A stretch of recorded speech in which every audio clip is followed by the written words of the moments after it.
À la recherche de l'essentiel. Le livre des vivants, de la part de Jésus de Nazareth.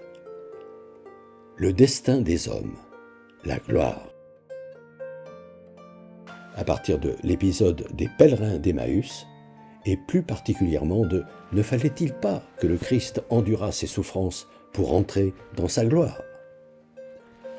Ne comprenez-vous pas qu'il fallait que le Christ en passât par là, qu'il était de son devoir d'accréditer sa bonne nouvelle en témoignant par l'exemple, jusqu'à en mourir, qu'il lui fallait donner un signe qui prouvât de façon indiscutable qu'il était vraiment le messager de Dieu?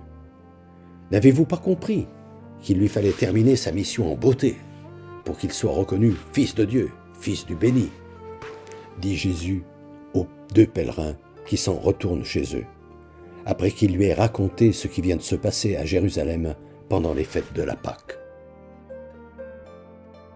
Leur expliquant pourquoi Jésus, ce prophète puissant en œuvre et en parole, a été crucifié, est mort, a été enseveli.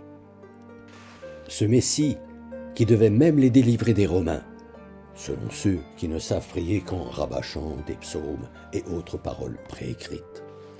Ces pèlerins qui, certes, ont été interpellés par les dires de bonnes femmes qu'ont rapporté certaines de celles qui le suivaient, prétendant que des anges leur seraient apparus et leur auraient annoncé que Jésus était ressuscité. N'importe quoi. Ces pèlerins qui rentrent chez eux, désespérés. Sa gloire. Traduire. Quand le Fils de l'homme, après avoir accepté de mourir sur la croix, se voit admis dans le sein du Père et acquiert le titre de Fils de Dieu. Sa gloire. Cette vie éternelle que Jésus s'est ouverte de son vivant en faisant la volonté de Dieu à la perfection. Sa gloire, dans laquelle il entre corps et âme après sa mort, définitivement. Ainsi, Jésus peut-il à nouveau manger? Ils lui présentèrent un morceau de poisson grillé. Il le prit et le mangea sous leurs yeux.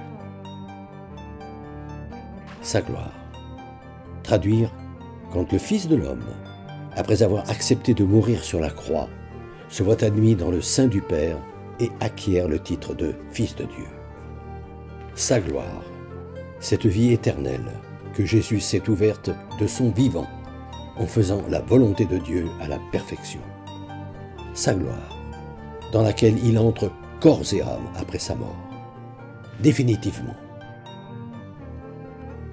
Sa gloire, un mot qui aujourd'hui évoque l'orgueil, alors que pour Jésus il exprimait l'humilité absolue de celui qui s'efface devant Dieu pour lui obéir quelle que soit sa volonté.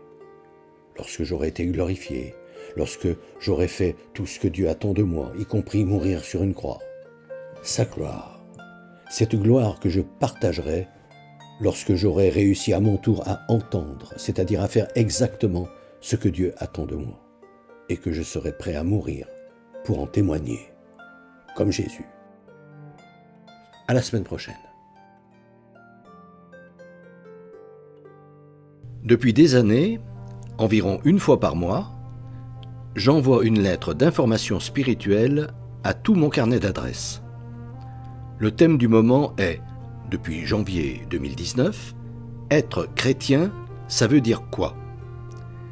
Si ce sujet vous intéresse, n'hésitez pas à me transmettre votre mail, en vous contentant d'indiquer auditeur YouTube, vos noms et prénoms, et éventuellement votre numéro de téléphone si vous souhaitez me parler.